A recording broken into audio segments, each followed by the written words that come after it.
The layoff wave hit big tech, and the company gave us two options. Option 1, take the N+1 severance package and leave. Option 2, take a pay cut and transfer to the new, godforsaken pioneer department to build it from the ground up. In my last life, I chose the new department.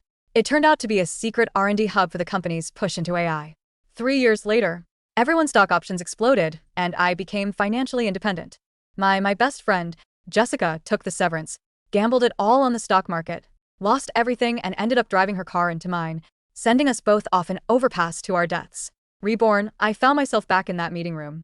The moment the HR manager finished speaking, Jessica slammed her hands on the table. "I'm taking the new department. Don't even think about fighting me for it." She shot me a venomous glare. "Take your pathetic severance and get lost. The future is mine." I signed the severance agreement without a second thought. The gazes of my colleagues pricked my skin like needles. Someone whispered, "Is Ava crazy?" I heard the new department is the CEO's pet project. It'll be tough for a couple of years, but after that, it's all founder stock. Short-sighted. What do you expect from a woman? Jessica's chin lifted higher at their words, preening like a victorious rooster. In my past life, that same rooster was the one who, just as I was about to cash in, my stock options drove me off that bridge, because she was drowning in debt to loan sharks. The feeling of my bones shattering still lingered, a ghost pain in my limbs. He smiled. "Fine, Jessica. This golden ticket to unimaginable wealth. It's all yours." I slapped the signed agreement on the table. En plus un. I want every last cent, and I want it in my account by the end of today. Also, I'm taking the money tree from my desk. Jessica sneered. "So pathetic. You even want a stupid plant?" She didn't know that. Buried in the soil of that plant was a hardware dongle I tinkered with in my past life. The physical key required to boot the core code. Without it, the new department, so-called core assets, were nothing but a pile of gibberish. I started packing my things. My box was only half full when Jessica strode over and kicked it, sending everything scattering across the floor. My keyboard, mouse, and notebooks clattered loudly. "Oops, sorry." "My foot slipped," she said. Her voice dripping with mock apology, her eyes burning with challenge. Then she shrieked, "Mark, I think Ava has a confidential company hard drive in her box. I just saw it. She's trying to steal company property." The HR manager and security guards swarmed over instantly. The manager frowned. "Ava, open your bag. We need to check it." Everyone was watching, waiting for the show. Getting laid off was one thing, but being publicly searched on your way out was the ultimate. Workplace humiliation. I looked at Jessica's triumphant face, feeling no anger, only a detached pity, like watching a clown perform its tired act. "You can check," I said calmly. "But if you find nothing, then what?" Jessica crossed her arms. "If there's nothing, I'll get on my knees and apologize. But if there is, you can get ready for prison." In the chaos, she had slipped a file, labeled top secret, into the inner pocket of my bag. It was a slick move, but amateurish.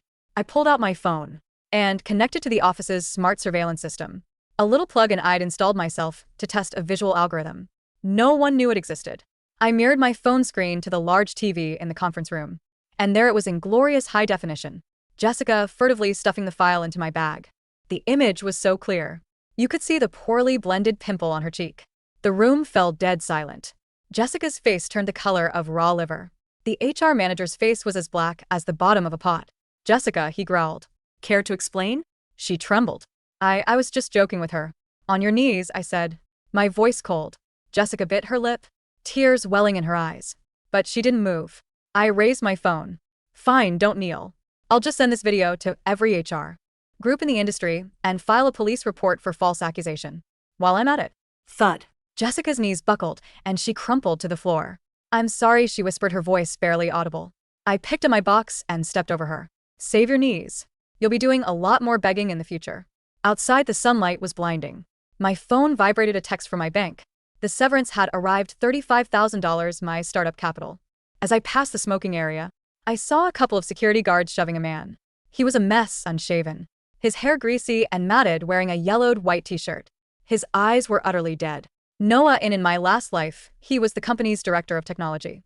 After offending the CEO, he was sidelined and eventually fired for gross misconduct, forced to pay the company a $50,000 breach of contract fine. No one knew that this man, who now looked like a homeless person, was the true architect of the company's AI strategy. The core logic of the new department's project was all his work in my past life. He vanished after leaving, sinking into obscurity. The company, meanwhile, Wrote the coattails of his unfinished code for 3 years lost. Sell a kidney if you can't pay, a guard sneered. Noah stared at the ground, his fists clenched, white silent. I walked over and stood between them. I'll pay his fine, the guard stared. Ava, are you crazy? This guy's a total washout. Noah's head snapped up, a flicker of disbelief in his dead eyes. Took out my bank card, the money still warm in my account, and paid the $50,000. It was everything I had plus my SAB. I didn't even blink. After the paperwork was done, Noah stood on the sidewalk clutching the termination agreement, his voice hoarse. What do you want from me? I looked at him and pressed the bank card. Now with only a few $100s left into his hand. I don't want you, and I don't want your money, Noah. I want your brain work with me. Upstairs behind a floor-to-ceiling window, Jessica was watching us through a pair of binoculars. I snapped a photo and posted it online with a caption, "Trash belongs with trash." It's hilarious how some people find a piece of garbage and treat it like treasure. I put my phone away and smiled at Noah. Come on, let's go set the world on fire. I rented a shabby, 2-bedroom apartment that served as both our living quarters and our office. The living room was crammed with second-hand server racks, buzz of their cooling fans, a constant tireless hum. Noah sat on a sofa, missing a leg, staring at me. You're broke, he stated, not as a question. After paying his fine and renting all this equipment, I didn't even have next month's rent sorted. I pulled a cup of instant noodles from my bag and tore off the lid. As long as the servers have power, I won't starve. What is the great Noah? Too good for this? He didn't answer, just stared at the noodle cup. In my past life, I only knew he was a tech genius. I didn't know he was also the runaway scion of a powerful East Coast family. He'd cut ties with them because he refused to inherit the family business, choosing to pursue technology instead. This time, I was going to make this hidden dragon soar ahead of schedule. The new department's project is a trap, Noah said suddenly, his tone flat. I wrote the architecture, but I left a back door. Once the concurrent user volume exceeds 10 million, the entire system will crash. I smiled and pushed the now ready noodles toward him. I know. And I also know that your back door is actually an infinite loop.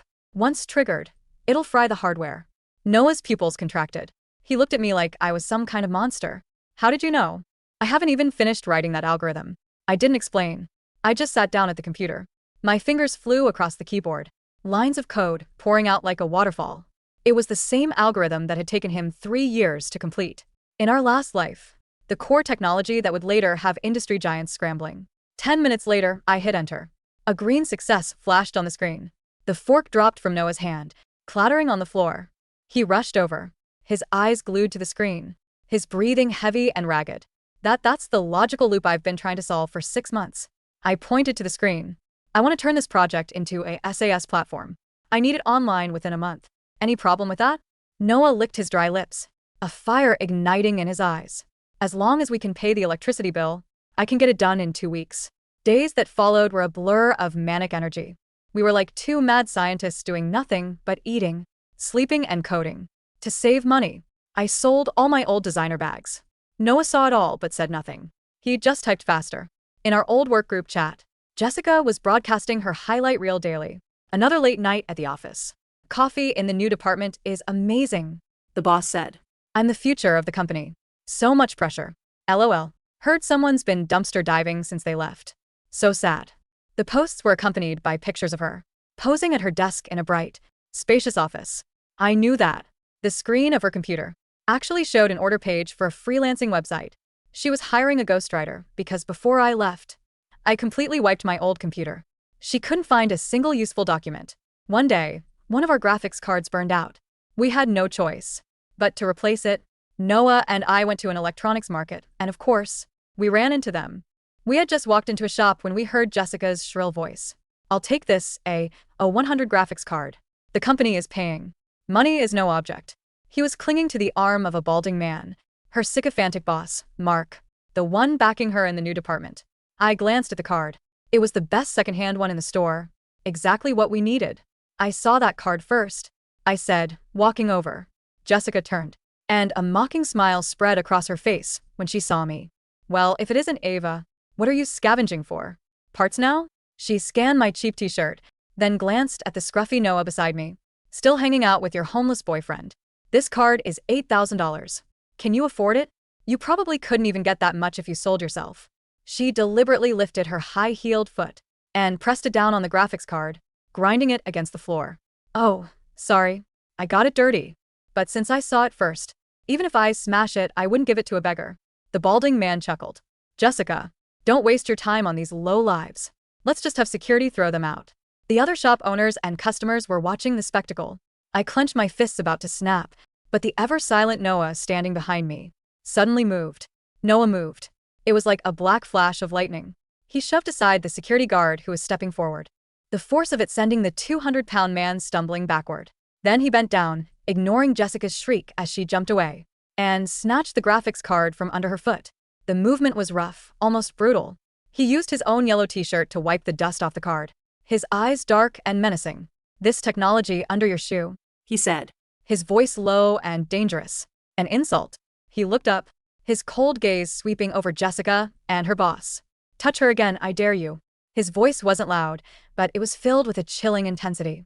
Jessica, terrified, shrank back into Mark's arms. Humiliated, Mark pointed a trembling finger at Noah. You goddamn beggar. Do you know who I am? I can make sure you never work in this industry again. Oh, and who are you? Noah shot back with a cold smirk. Mark Johnson, former deputy manager of the operations department. The one who got promoted by washing the CEO's car. Mark's face went pale. How did you know? Noah ignored him and turned to the shop owner. Chin, I'm taking this card. And give me those 2 servers you've got in the back. The shop owner, a middle-aged man with glasses, had been enjoying the show. At the sound of Noah's voice, he jolted. He squinted at Noah, his glasses nearly falling. Off his nose, Noah the legend in their circle.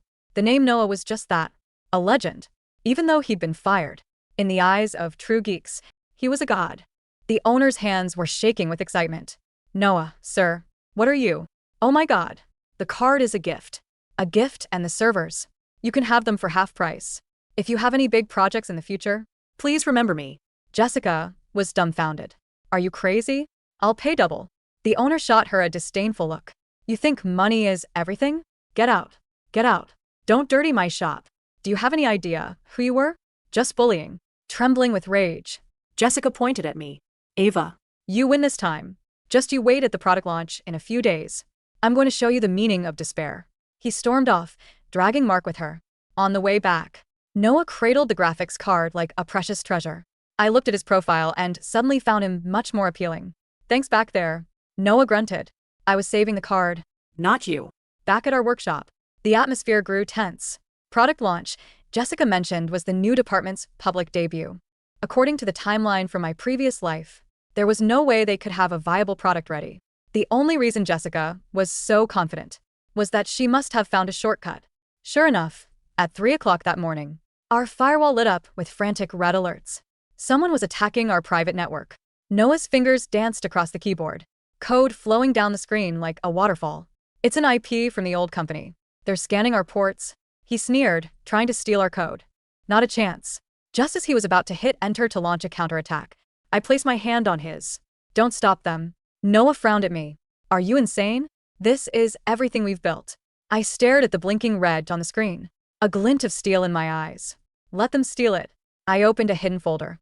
Inside was a code package that looked flawless, but was actually riddled with logical bombs. Put this in the honey pot and open a small crack in the firewall. Noah stared at me for a second. Then a slow, wicked grin spread across his face. You women have a very dark heart. Takes one to know one.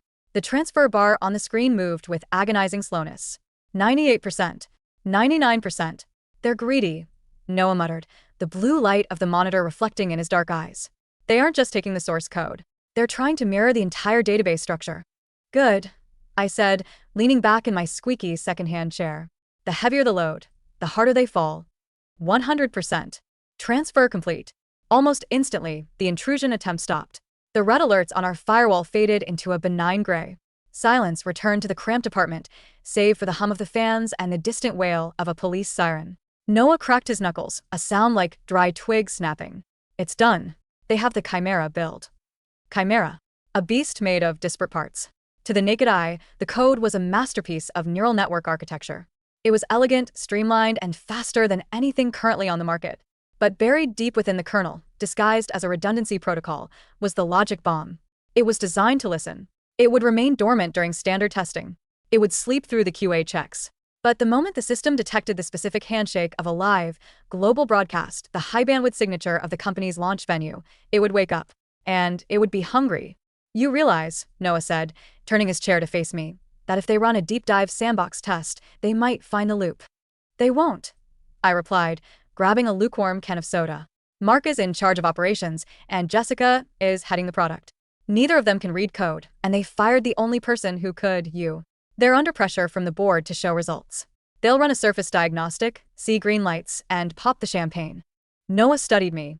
The grime and exhaustion on his face couldn't hide the sharp intelligence in his eyes. You're betting everything on their incompetence. I'm betting everything on their arrogance. There's a difference.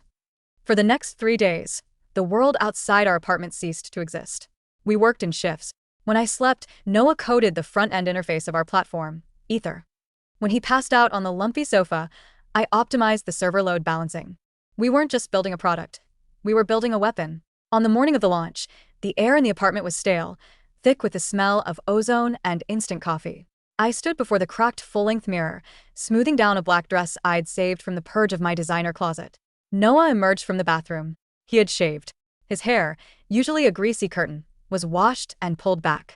He wore a crisp black suit that didn't look like it belonged in this apartment. "Where did you get that?" I asked. "I have reserves," he mumbled, adjusting his cuffs.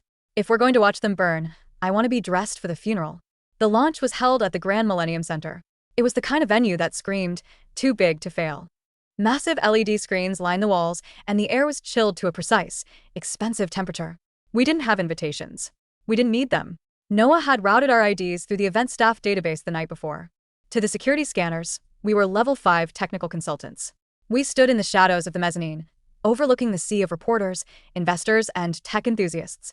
The stage was bathed in a deep, corporate blue. "Look at them," Noah whispered. Down below, near the front row, Mark was holding court. He looked greasier than usual, sweating through his expensive shirt, laughing too loudly at an investor's joke. And then, the lights dimmed. A hush fell over the crowd. Electronic music pulsed, shaking the floorboards. A spotlight hit the center of the stage, and Jessica walked out. She looked stunning, I had to admit. She was wearing a white power suit, her hair perfectly coiffed. She looked like the visionary she desperately wanted to be. "Welcome," Jessica's voice boomed over the surround sound, "to the future." She paced the stage, rehearsed gestures syncing with the graphics behind her. For 3 years, people said AI was a bubble. They said the hardware couldn't keep up with the imagination. Today, Sentient Corp proves them wrong. We haven't just built an AI. We've built a mind. The screen behind her flashed the stolen logo, a stylized brain. "I present to you, Cortex." Applause rippled through the room. I felt Noah tense up beside me. "That's my UI design," he hissed. She didn't even change the color palette. "Patience," I soothed, my eyes fixed on the stage. "Let's do a live demonstration," Jessica announced, smiling at the camera that was broadcasting to millions. Cortex isn't just a chatbot. It's an integrated operating system. I'm going to ask Cortex to optimize the city's traffic grid in real time, using live satellite data. This was it. The high-bandwidth handshake. Jessica typed the command into the terminal on stage. Initializing. The crowd held its breath. A complex 3D map of the city appeared on the massive screen. Traffic lights blinked red and green. "Optimize," Jessica commanded. The progress bar shot to 100%. And then, it stopped. On the screen, the map froze. Jessica tapped the enter key. Nothing.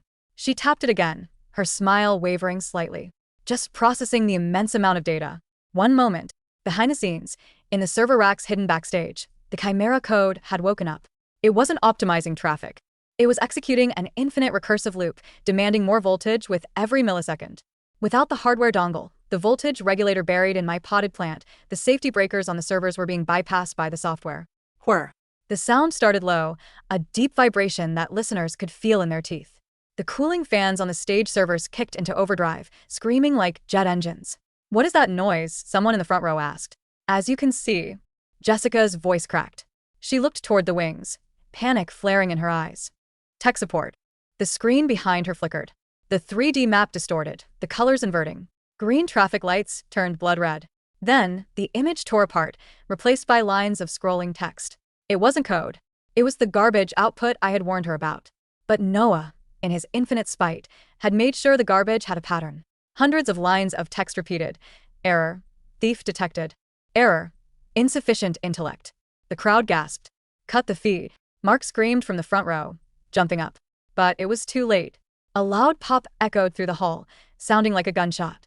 A plume of acrid black smoke billowed from the server tower stage right. Sparks showered down onto the polished floor. Fire, someone screamed. Chaos erupted. The sprinklers didn't trigger, but the smoke alarms wailed. Jessica stood frozen center stage, the white suit now illuminated by the sparks of her dying career. Now, I said to Noah. Noah pulled out his phone and hit a single button. Simultaneously, every phone in the auditorium buzzed. We had set up a geo-fenced push notification, hijacking the event's own Wi-Fi network. Notification: Sentient Corp system failure. For real AI, switch to Ether. On the giant screen behind the smoking ruins of Jessica's demo, the feed was hijacked. The error messages vanished, replaced by a sleek, minimalist black logo. Ether. A voiceover. Noah's synthesized voice boomed through the speakers. Hardware is fragile. Ideas are bulletproof. While they were building a box, we built the cloud. The screen displayed a URL. I looked down at the crowd. Journalists were already ignoring the fire marshals, typing frantically on their laptops. The stock ticker for Sentient Corp, displayed on the side monitors, began to plummet. A vertical red line. Let's go, I said. We have a company to run. We slipped out the back exit just as the fire trucks arrived. By the time we reached our apartment, Ether had 50,000 signups. By midnight, it was 500,000. The industry was hungry for a savior, and we had just staged the most aggressive hostile takeover in history without spending a dime on marketing. 2 days later, the lawsuit arrived. It wasn't just a cease and desist. It was a court order freezing our assets and a summons for intellectual property theft and corporate sabotage. We were in our office, which was now a slightly nicer rented office space downtown, when the police arrived, flanked by Sentient Corp's legal team. Mark was with them. He looked like he hadn't slept in 48 hours. His tie was loose, his eyes bloodshot. That's them, Mark shouted, pointing a shaking finger. Arrest them. They burned down our servers. They stole our code. The lead officer, a tired-looking sergeant, stepped forward. Ava Chin? Noah Vanderbilt? You're under arrest for. Vanderbilt, the head lawyer for Sentient Corp, froze. He was a sharp shark of a man named Sterling. He looked at Noah, really looked at him for the first time. Noah was sitting on the edge of a desk, eating an apple. He didn't look up. You're trespassing. Officer, Mark yelled. Cuff them. Wait, Sterling said, holding up a hand. His face had gone pale. Did you say? Vanderbilt. Noah took a bite of the apple. Yes. As in the Vanderbilt Trust. As in the firm that owns the building you're currently standing in, and incidentally, holds a 15% controlling stake in your client's parent company. The room went dead silent. Noah finally looked up. The deadness in his eyes was gone, replaced by the imperious, icy stare of old money. If you put handcuffs on me, Mr. Sterling, I will have your bar license revoked by lunch, and I will have Sentient Corp liquidated for scrap metal by dinner. Call your senior partner. Ask him who Noah is.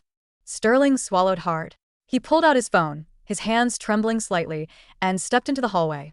Mark looked between them, confusion warring with rage. What is going on? He's a homeless coder. He lived in a dumpster? I lived where I chose to live, Noah said softly. And now I'm choosing to live here. Get out. Sterling returned a minute later. He looked like he had seen a ghost. He signaled the police. Officer, there's been a mistake. We are withdrawing the complaint pending. Internal review. What? Mark shrieked. Are you insane? Shut up, Mark, Sterling hissed.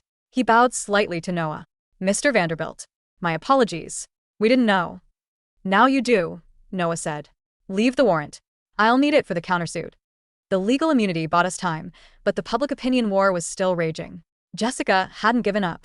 She went on every talk show, playing the victim.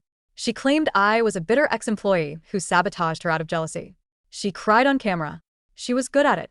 She needs to be stopped, I said, watching her interview on CNN. She was wearing a neck brace, claiming whiplash from the explosion. The hard drive, Noah said. The one she planted on you. The police took it that day. It's in evidence, but since charges weren't filed, it's just sitting there. No Asmail. I mean the other hard drive. The one she was using to offload company data to her personal cloud before the layoffs. The digital trail she thought she wiped. You found it. I never lost it. I've been mirroring her personal terminal since the day I was fired. Noah pulled up a file.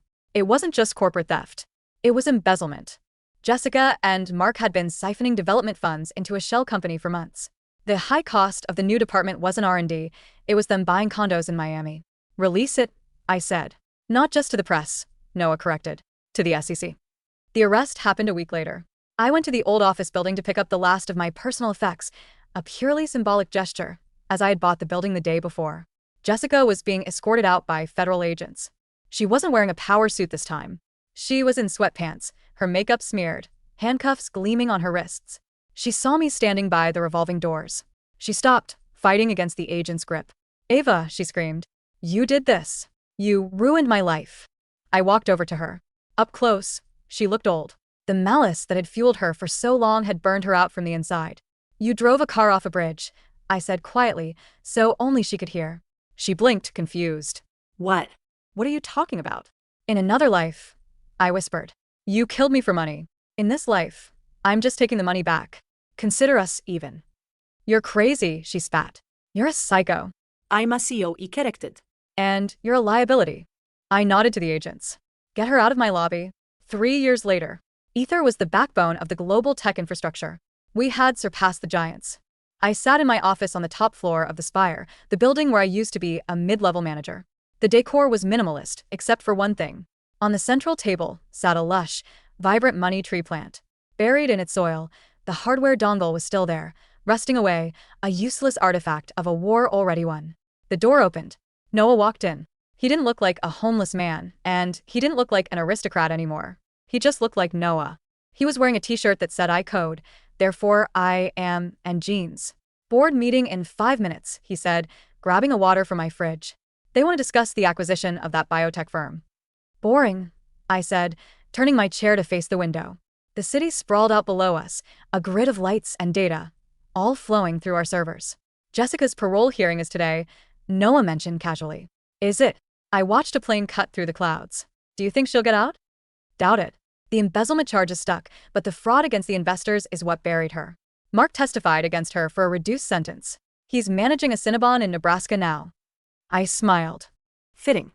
Noah walked over and stood beside me. We looked out at the world we had conquered. "You never told me," Noah said quietly. "Why me? That day on the street. You could have taken the severance and started your own thing. Why did you pay my fine?" I looked at his reflection in the glass. I saw the man who had died in obscurity in my past life, and the titan who stood beside me now. "Because," I said, reaching out to adjust the collar of his t-shirt. I knew that beneath the dirt and the anger, there was a fire. I just wanted to be the one to light the match. Noah looked at me, a rare, genuine smile touching his lips. He reached into his pocket and pulled out a small, velvet box. "Speaking of matches," he said, "my mother keeps asking when she gets to meet the woman who made me give a damn about the family legacy again." I raised an eyebrow. "Is this a proposal, Noah?" "It's a merger offer," he corrected, opening the box. Inside sat a ring that was less of a diamond and more of a geological event. 50-50 partnership. Lifetime contract. No exit clause. I took the ring, feeling the weight of it. The weight of the past, the future, and everything in between. "Acceptable terms," I said, slipping it onto my finger. But I retained controlling interest in the remote control. Deal. We walked out of the office together, leaving the money tree bathing in the sunlight, the silent witness to a second chance that became an empire.